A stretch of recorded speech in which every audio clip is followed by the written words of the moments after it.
नमस्कार, स्पेशल 7 देख रहे हैं आप। आपके साथ मैं हूं साकिब सुमन। स्पेशल 7 में आज बात कोरोना की होगी। जी हां, कोरोना का मीटर तो चालू है, लेकिन कुछ अच्छी खबरें भी सामने आ रही हैं जो राहत देने वाली है। और ऐसी राहत देने वाली खबरों को लेकर के हम अपनी इम्यूनिटी भी बढ़ा रहे हैं, खबरों से भी, और अलग अलग तरीके भी उसके अपनाए जा रहे हैं। चलिए शुरुआत करेंगे। सबसे पहले आपको रूबरू कराएंगे कवर स्टोरी से। स्पेशल 7 की कवर स्टोरी के जरिए हम आपको बताएंगे कि आज 7 कौन सी स्पेशल खबरें हैं आपके लिए। सबसे इंपॉर्टेंट बात जो आज हम आपको बताने जा रहे हैं वो ये है कि चीन अपने फिर से करतूत पर आ गया है और अब वो जो वैक्सीन की रिसर्च है उसे चुराने की कोशिश कर रहा है। इसके साथ साथ आज हम आपको बताएंगे कि इम्यूनिटी बूस्ट करने का क्या क्या तरीका हो सकता है, कैसे आप इम्यूनिटी बूस्ट कर सकते हैं, क्योंकि इम्यूनिटी बूस्ट करना बहुत जरूरी है। साथ ही साथ मीटर चालू है कोरोना का, लगातार ग्राफ बढ़ता चला जा रहा है। दिल्ली एक नजीर पेश कर रहा है यहां पर कि आखिर किस तरीके से कोरोना से बचा जाए। इसके साथ साथ आज हम आपको बताने की कोशिश करेंगे कि किस तरीके से N95 मास्क के बारे में लगातार बात हुई कि ये मास्क एक ऐसा मास्क है जो आपको कोरोना से बचा सकता है, लेकिन अब ऐसी बातें सामने आ रही है कि N95 मास्क का इस्तेमाल करना गलत हो सकता है, भारी पड़ सकता है ये आप पर। कैसे, क्यों, इन तमाम चीजों को बताएंगे स्पेशल 7 की अपनी तमाम रिपोर्ट्स में। चलिए शुरुआत करते हैं। स्पेशल 7 की अपनी आज की पहली रिपोर्ट में हम आपको बताएंगे कि आखिर किस तरीके से मीटर चालू है कोरोना का और हिंदुस्तान में 12 लाख का आंकड़ा पार कर गया। राहत वाली खबर कुछ दिन पहले सामने जरूर आई थी कि जब इसके स्पीड में एक स्पीड ब्रेकर रास्ते में जरूर आया था, लेकिन अब फर्राटे स्पीड से एक बार फिर से कोरोना आगे बढ़ रहा है और अब 12 लाख का आंकड़ा ये पार कर गया। सिलसिलेवार ढंग से आपको बताते हैं कि पहला केस कब आया और 12 लाख तक पहुंचने में से कितने दिन लग गए।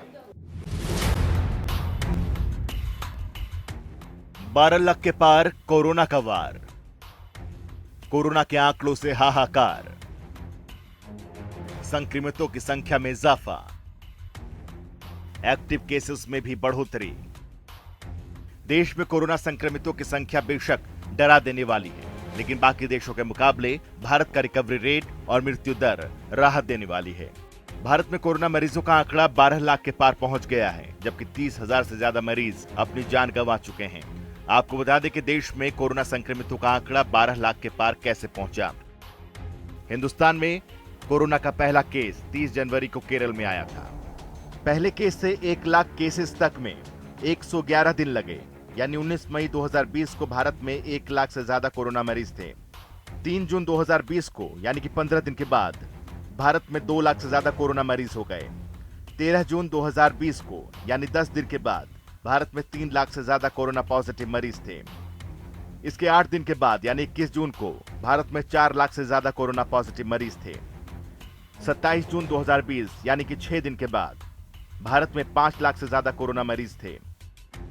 इसके 5 दिन के बाद, यानी 2 जुलाई 2020 को, भारत में 6 लाख से ज्यादा कोरोना मरीज थे। 7 जुलाई 2020, यानी कि 4 दिन के बाद, भारत में 7 लाख से ज्यादा कोरोना मरीज थे।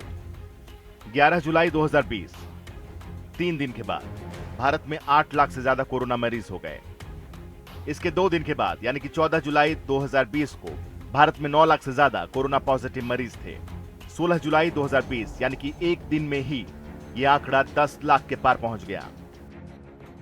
20 जुलाई 2020, इसके 3 दिन के बाद, भारत में कोरोना पॉजिटिव मरीजों की संख्या 11 लाख के पार पहुंच गई। और इसके एक दिन के बाद, यानी कि 22 जुलाई 2020 को, भारत में 12 लाख से ज्यादा कोरोना पॉजिटिव मरीज की संख्या पहुंच गई। देश में इसी रफ्तार से कोरोना के आंकड़े में अगर इजाफा होता रहा तो वो दिन दूर नहीं जब ये आंकड़ा कई गुना बढ़ जाएगा। देश में कोरोना के एक्टिव केस 4.5 लाख के करीब पहुंच गए हैं। सबसे ज्यादा एक्टिव केस महाराष्ट्र में हैं, दूसरे नंबर पर तमिलनाडु, तीसरे नंबर पर दिल्ली, चौथे नंबर पर कर्नाटक और 5वें नंबर पर आंध्र प्रदेश है। इन 5 राज्यों में सबसे ज्यादा एक्टिव केसेस हैं। एक्टिव केसेस के मामले में दुनिया में भारत का स्थान तीसरा है, यानी भारत ऐसा तीसरा देश है जहां फिलहाल सबसे ज्यादा कोरोना मरीजों का अस्पताल में इलाज चल रहा है। जनता टीवी के लिए अभिषेक सैनी की रिपोर्ट। एक तरफ कोरोना को लेकर वैक्सीन बनाने की तैयारी जोरों शोरों से है, पूरा विश्व इसको लेकर तैयारी कर रहा है, लेकिन दूसरी तरफ इंसानी शरीर भी इसको लेकर तैयारी कर रहा है कि आखिर इस वायरस से कैसे लड़ा जाए। बहुत सारे इंडिया में जब इस तरीके से रिसर्च किया गया, एक सर्वे भी हुआ, उसके बाद इस बात की जानकारी मिली जिसकी तस्दीक दिल्ली के स्वास्थ्य मंत्री ने भी की कि इंसानी शरीर ने एंटीबॉडी बनानी तैयार कर दी है। इम्यूनिटी सिस्टम को बूस्ट करना इंसानी शरीर ने इसको लेकर के कोशिशें अपने शुरू कर दी हैं और काफ़ी हद तक इसमें कामयाबी भी हासिल हुई है। और ये माना जा रहा है कि अगर इंसानी शरीर ने इसी तरीके से अपने इम्यून सिस्टम को मजबूत करना शुरू कर दिया तो फिर कोरोना से लड़ना आसान हो जाएगा। कोरोना पर गुड न्यूज। कोरोना से जीतेगी दिल्ली। हर महीने होगा सीरो सर्वे। कमजोर पड़ रहा कोरोना। दिल्ली में सीरोलॉजिकल सर्वे के नतीजे आ गए हैं। National centre for disease control यानी कि एनसीडीसी और दिल्ली सरकार के इस सर्वे में करीब 23% लोगों में एंटीबॉडीज पाई गई। 27 जून से 10 जुलाई के बीच हुए सर्वे बताते हैं कि इन्फेक्टेड में से बड़ी संख्या एसिम्प्टोमेटिक लोगों की थी। ये नतीजे पूरे देश के लिए राहत भरी खबर है, क्योंकि दिल्ली में पिछले महीने तक तेज रफ्तार से केसेस बढ़ रहे थे। दिल्ली की कोविड मॉनिटरिंग कमेटी के मुताबिक लोगों में हर्ड इम्यूनिटी डेवलप हुई है, जिससे आने वाले दिनों में नए केसेस घटते जाएंगे। दिल्ली के सीरो सर्वे ने यह बता दिया है कि करीब 1/4 लोगों को बिना किसी परेशानी के कोरोना से इम्यूनिटी मिल चुकी है। उन्हें किसी वैक्सीन की जरूरत नहीं है, यानी ये लोग अब बिना किसी रुकावट के बाहर आ जा सकते हैं। दिल्ली जैसा इलाका जहां जून में इतने बड़े पैमाने पर कोरोना फैला था, वहां 1/4 आबादी का इम्यूनिटी हासिल करना बड़ी बात है। ऐसा ही ट्रेंड अगर बाकी देश में रहा तो करीब 34 से 38 करोड़ लोगों में इम्यूनिटी डेवलप हो चुकी होगी, जो कि देश के लिए बड़ा अच्छा संकेत है। वहीं दिल्ली के हेल्थ मिनिस्टर सत्येंद्र जैन ने कहा कि सरकार ने हर महीने सीरो सर्विलांस कराने का फैसला लिया है। हर महीने 1 से 5 तारीख के बीच चुनिंदा इलाकों में रैंडमली लोगों का एंटीबॉडी टेस्ट किया जाएगा। इससे दिल्ली में कोरोना के प्रसार को समझने में आसानी होगी। लगभग 24% लोग, यानी दिल्ली की टोटल आबादी का 1/4 हिस्सा, उसमें एंटीबॉडीज़ पाई गई हैं। इसका मतलब कि दिल्ली की 1/4 आबादी के अंदर इन्फेक्शन हो चुका है और वो लोग रिकवर कर चुके हैं। उसमें से ज़्यादातर लोगों को नहीं पता था कि उनको इन्फेक्शन हुआ है। ये सीरो सर्वे किया गया था, इसकी डेट थी 27 जुलाई से लेकर 27 जून से लेकर 5 जुलाई तक इसके सैंपल लिए गए थे। अब सरकार ने डिसाइड किया है कि जो सीरो सर्वे है इसको हर महीने हम कराएंगे, ताकि हमें पता रहे कि कितने % लोगों को इन्फेक्शन हो चुका है। और 1 तारीख से 5 तारीख तक दोबारा से इसके सैंपल लिए जाएंगे और दोबारा से इसका सर्वे किया जाएगा। आपको बता दें कि राजधानी में संक्रमितों की कुल संख्या 1.25 लाख के पार पहुंच गई है और दिल्ली में कोरोना से मरने वालों की संख्या बढ़कर 3000 से ज्यादा हो गई है। वहीं 1 लाख से ज्यादा मरीज अब तक ठीक हो चुके हैं, जिसके मुताबिक दिल्ली का रिकवरी रेट रिकॉर्ड 84% से ज्यादा हो गया है। जनता टीवी के लिए अभिषेक सैनी की रिपोर्ट। हम लगातार बात कर रहे हैं कि किस तरीके से इम्यून सिस्टम अगर आपका मजबूत है तो आप कोरोना से आसानी से जंग लड़ सकते हैं। लेकिन क्या आप ये नहीं जानना चाहेंगे कि इम्यून सिस्टम को मजबूत कैसे कर सकते हैं? रोग से लड़ने की जो क्षमता होती है, रोग प्रतिरोधक क्षमता जो शरीर में होती है, उसको कैसे डेवलप किया जा सकता है? आइए इस रिपोर्ट को जरा समझिए कि आप कैसे अपने इम्यून सिस्टम को मजबूत कर सकते हैं। कोरोना वायरस जिस तरीके से देश और दुनिया में अपने पांव पसार रहा है, उसे जाहिर होता है कि जल्द ही कोरोना वायरस पूरी दुनिया को तबाह कर देगा। और ऐसे में कोरोना वायरस को मात देनी है तो इम्यूनिटी बढ़ानी होगी, यानी कि शरीर में रोगों से लड़ने की क्षमता को बढ़ाना होगा। इम्यूनिटी, कोरोना काल में यह शब्द सबसे ज्यादा चर्चा में आया और इसके पीछे बड़ी वजह है कि कमजोर इम्यूनिटी वाले लोग कोरोना की चपेट में सबसे ज्यादा और आसानी से आ रहे हैं और उन्हें जान का खतरा भी होता है। ऐसे में शरीर की इम्यूनिटी बढ़ाने के लिए विशेष ध्यान रखने की जरूरत है। हालांकि इम्यूनिटी कुछ दिन या हफ्ते में नहीं बढ़ती, इसके लिए आपको रोजाना की लाइफस्टाइल और खान पान में कई बदलाव करने पड़ेंगे। बच्चे, बुजुर्ग और डायबिटीज समेत हार्ट डिजीज के मरीजों का इम्यून सिस्टम ज्यादा कमजोर होता है। आइए जानते हैं कि कौन से खाने पीने की चीजें और एक्टिविटीज शरीर की रोग प्रतिरोधक क्षमता को बढ़ाने का काम करती है। हेल्दी लाइफस्टाइल को अपनाएं। रोजाना 7-8 घंटे की नींद लें। मॉर्निंग वॉक या योग करें। ज्यादातर गुनगुना पानी पिएं। खाने में ज्यादा तेल मसाले से बचें। धूम्रपान ना करें, शराब ना पिएं। फल और सब्जियों का सेवन करें। कुछ देर धूप में बैठें। विटामिन डी से इम्यूनिटी बढ़ती है। कोरोना वायरस लोगों की जान ले रहा है, तो ऐसे में कोरोना का खात्मा करने के लिए पूरी दुनिया जुटी है कि बस कोरोना की वैक्सीन बन जाए और ये कोरोना काल खत्म हो जाए। लेकिन जब तक वैक्सीन नहीं बनती तब तक हमें कोरोना से खुद को बचाना होगा। इसलिए इम्यून सिस्टम को दुरुस्त करना बेहद जरूरी है, क्योंकि वायरस से जंग हमारे शरीर के इम्यून सिस्टम की ही होती है और इम्यून सिस्टम कमजोर हुआ तो हमारा शरीर कोरोना से जिंदगी की जंग हार जाएगा। जनता टीवी के लिए अभिषेक सैनी की रिपोर्ट। कोरोना काल जैसे ही शुरू हुआ तब से लेकर अब तक लगातार इंसान मास्क का इस्तेमाल कर रहे हैं और खबरें इस तरीके से आई, दावा इस तरीके से किया गया कि N95 मास्क अगर आप लगा रहे हैं तो काफी हद तक आप कोरोना के संक्रमण से बच सकते हैं।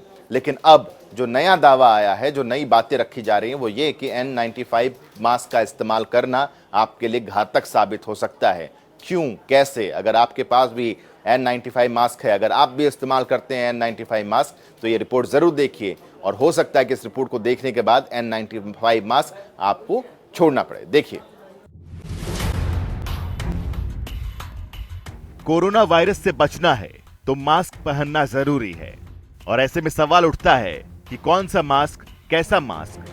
वहीं विश्व स्वास्थ्य संगठन ने कोरोना वायरस से बचने के लिए N95 मास्क को सबसे सुरक्षित बताया है। लेकिन अब N95 मास्क पर सवाल उठने लगे हैं, क्योंकि केंद्र सरकार ने सभी राज्यों को चिट्ठी लिखकर आगाह किया है कि छेद वाले N95 मास्क से वायरस का प्रसार नहीं रुकता और इस मास्क का इस्तेमाल कोरोना महामारी को रोकने के लिए उठाए गए कदमों के खिलाफ है।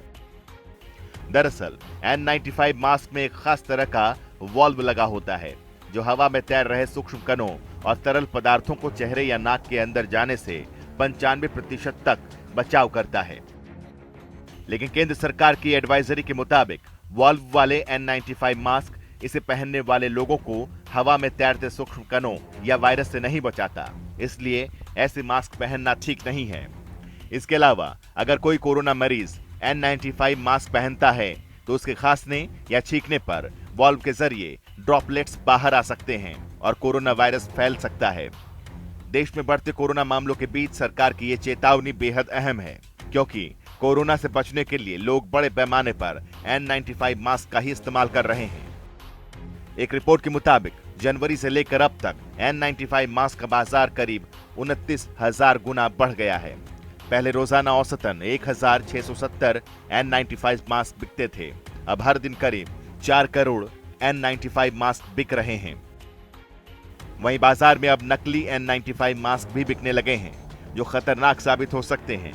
ऐसे में आप सोच रहे होंगे कि जब N95 मास्क ही सुरक्षित नहीं है तो कौन से मास्क पहनने चाहिए, ये भी चलिए आपको बताते हैं। किस तरह के मास्क पहने? मास्क से मुंह पूरी तरह ढका होना चाहिए। मास्क के दोनों तरफ खाली जगह ना हो। कॉटन के कपड़े से बने मास्क पहनने चाहिए। मास्क को हर दिन धोना चाहिए। कोरोना से बचने के लिए मास्क लगाना बेहद जरूरी है। ऐसे में स्पेशल 7 की टीम आपसे अपील करती है कि घर से बाहर निकलने से पहले मास्क जरूर लगाएं और सोशल डिस्टेंसिंग का पालन करें, क्योंकि कोरोना को हराना है। जनता टीवी के लिए अभिषेक सैनी की रिपोर्ट। लगातार पूरा विश्व ये कोशिश कर रहा है कि किसी तरीके से कोरोना के लिए वैक्सीन का निर्माण कर लिया जाए, तैयार कर लिया जाए इसे, ताकि इंसान कोरोना वायरस से बच सके, जिसने पूरे विश्व को लॉक करके रखा है। ऐसे में अब चीन पर आरोप यह लग रहा है कि चीन दूसरे मुल्क जो कोरोना को लेकर वैक्सीन तैयार कर रहे हैं उनकी रिसर्च को चुरा रहा है हैकिंग के जरिए। यानी कि चीन की ये जो काली करतूत है थमने का नाम नहीं ले रही है। देखिए। दुनिया को कोरोना काल में पहुंचाने वाला चीन अपनी मक्कारियों से बाज नहीं आ रहा। विस्तारवादी नीति अपनाने वाला चीन हर वक्त हर घड़ी चालबाजी जो रचता रहता है। कोरोना वायरस का जनक साउथ चाइना सी और गलवान घाटी में अपने नापाक मंसूबों के चाल के बाद चीन पर अब कोरोना वायरस की वैक्सीन रिसर्च चुराने का आरोप लगा है। ये आरोप अमेरिका की तरफ से लगाए जा रहे हैं। अमेरिका के मुताबिक 2 चीनी हैकर्स ने रिसर्च चुराने की कोशिश की है। साथ ही हैकर्स ने चीनी मंत्रालय के साथ काम करते हुए अमेरिका और हांगकांग में मानवाधिकार कार्यकर्ताओं को भी निशाना बनाया। इससे पहले अमेरिका, ब्रिटेन और कनाडा ने संयुक्त रूप से रूस पर कोरोना वायरस अनुसंधान को निशाना बनाने का आरोप लगाया था। तीनों देशों के मुताबिक APT29 नामक रूसी हैकिंग ग्रुप ऑनलाइन हमलों को अंजाम देकर रिसर्च डॉक्यूमेंट्स चुराने की कोशिश कर रहा है। अमेरिका ने अब 2 चीनी नागरिकों को इस संबंध में दोषी करार दिया है। अमेरिका के मुताबिक जिन 2 चीनी नागरिकों पर वैक्सीन रिसर्च चुराने का आरोप लगा है, उनमें ली जियाओयू और डोंग जियाजी शामिल हैं। वहीं FBI के उप निदेशक डेविड बोडिच ने कहा कि चीनी सरकार की खुफिया सेवाओं की ओर से निर्देशित साइबर अपराधों से अब सिर्फ अमेरिका को खतरा है, बल्कि हर वो देश खतरे में है जो अंतर्राष्ट्रीय मानदंड और कानून का पालन करता है। वहीं यूएस अटॉर्नी विलियम हिस्लॉप के मुताबिक अमेरिका सहित पूरी दुनिया में कई व्यवसाय, व्यक्ति और एजेंसियों के कंप्यूटर सिस्टम हैक कर लिए गए हैं। अमेरिका, ब्रिटेन और कनाडा ने दावा किया था कि रूसी सरकार की ओर से समर्थित हैकर्स कोरोना वैक्सीन के शोध से जुड़े मेडिकल संगठनों और यूनिवर्सिटीज पर साइबर हमले कर रिसर्च चुराने की कोशिश कर रहे हैं। APT29 नाम के हैकिंग ग्रुप ने उनके शोध से जुड़ी जानकारी चुराने का अभियान छेड़ रखा है। हालांकि रूस ने इन आरोपों को बेबुनियाद बताया। गौरतलब है कि ब्रिटेन और अमेरिका ने मई में कहा था कि हैकर्स के नेटवर्क ने कोरोना से निपटने की कोशिशों में जुटे राष्ट्रीय और अंतर्राष्ट्रीय संगठनों को निशाना बनाया है, लेकिन रूस के शामिल होने की बात नहीं कही गई थी। अब अमेरिका, ब्रिटेन के साथ ही कनाडा का भी कहना है कि चीनी हैकर्स के जरिए रूस कोरोना वैक्सीन प्रोग्राम की अहम जानकारी चुरा रहा है। जनता टीवी के लिए अभिषेक सैनी की रिपोर्ट। कोरोना के खिलाफ जंग में दिल्ली काफी अच्छा प्रदर्शन कर रहा है, लेकिन दिल्ली से सटे राज्यों की स्थिति बहुत ज्यादा अच्छी नहीं है। ऐसे में हरियाणा के हाल से आपको रूबरू कराते हैं और आपको बताते हैं कि हिंदुस्तान की रैंकिंग में हरियाणा का स्थान क्या है और हरियाणा किस तरीके से कोरोना के खिलाफ जंग लड़ रहा है। एक तरफ दुनिया भर में कोरोना के बढ़ते मामलों की संख्या में भारत तीसरे पायदान पर है, वहीं भारत में महाराष्ट्र, तमिलनाडु और दिल्ली लगातार पहले, दूसरे और तीसरे पायदान पर बने हुए हैं। लेकिन बात करें हरियाणा की तो कोरोना संक्रमितों के मामले में हरियाणा 12वें पायदान पर है। जी हां, हरियाणा 12वें स्थान पर है और हरियाणा के कुछ जिले तो पूरी तरह कोरोना के संकट में हैं। हरियाणा के ऐसे 4 जिले जहां सबसे ज्यादा कोरोना है, उनमें पहला नंबर गुरुग्राम का है, दूसरा फरीदाबाद, तीसरा सोनीपत और चौथा रोहतक। वहीं दिल्ली से सटे 4 जिलों के आंकड़ों पर नजर डालें तो इनका कुल आंकड़ा 18,661 हो गया है। गुरुग्राम में 8,266 मामले हैं, फरीदाबाद में 7,073 कोरोना पॉजिटिव हैं, सोनीपत में 2,603 कोरोना पॉजिटिव हैं, जबकि झज्जर में 719 कोरोना पॉजिटिव हैं। वहीं इन 4 जिलों में कोरोना का हाल इतना खराब हो चुका है कि लोग यहां जाने से बच रहे हैं।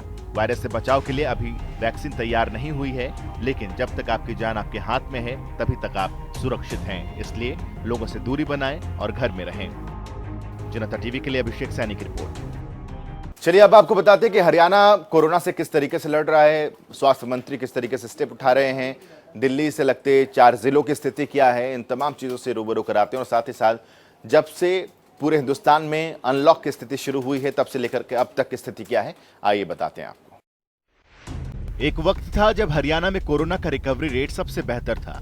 कोरोना पर हरियाणा का पूरा कंट्रोल था, कई जिले कोरोना फ्री थे। लेकिन धीरे धीरे कोरोना ने हरियाणा में इतने पैर पसारे कि इसके चुंगल से निकल पाना मुश्किल होता चला गया। हरियाणा में रोजाना बढ़ते कोरोना के केस परेशानी का सबब बने हुए हैं। पहले 1 महीने की बात करें तो हरियाणा में केस बेहद कम थे, लेकिन उसके बाद लगातार हरियाणा में कोरोना संक्रमितों की संख्या बढ़ती चली गई। 23 मई को हरियाणा में 1131 केस थे, जबकि 23 जून को हरियाणा में 11,520 केस थे। यानी 1 महीने में 10,389 नए मामले सामने आए। इसका औसत निकाले तो हर दिन करीब 386 केस हरियाणा में आ रहे थे। वहीं 23 जुलाई को हरियाणा में 28,975 केस थे। ऐसे में 23 जून से 23 जुलाई के बीच हरियाणा में 17,455 केस सामने आए, यानी हर दिन करीब 581 नए मामले। हरियाणा में अब सब कुछ अनलॉक हो चुका है। ऐसे में लोग सड़कों पर निकलने लगे हैं और अपने अपने काम पर जाने भी लगे हैं। एक तरफ कोरोना के केस बढ़ रहे हैं, दूसरी तरफ भीड़ भी बढ़ने लगी है। ऐसे में हरियाणा के सामने अब चुनौतियां बढ़ गई हैं। कोरोना को कंट्रोल भी करना है और कारोबार को भी बढ़ाना है। लेकिन जिस स्पीड में हरियाणा में कोरोना का कहर बरस रहा है, उससे साफ है कि आने वाले दिनों में हालात और बेकाबू हो सकते हैं। इसके लिए जितनी जल्दी हो सके कुछ और कदम उठाने होंगे। जनता टीवी के लिए अभिषेक सैनी की रिपोर्ट। तो स्पेशल 7 की अपनी आज की पेशकश में हमने आपको बताने की कोशिश की कि किस तरीके से कोरोना के खिलाफ जंग जारी है, चाहे वो हिंदुस्तान हो या फिर विश्व हो। इसके साथ साथ बहुत सारी और एक्सक्लूसिव खबरें आज हमने आप तक पहुंचाई है हमारे आज की पेशकश में। अभी के लिए बस इतना ही, दीजिए इजाजत, नमस्कार।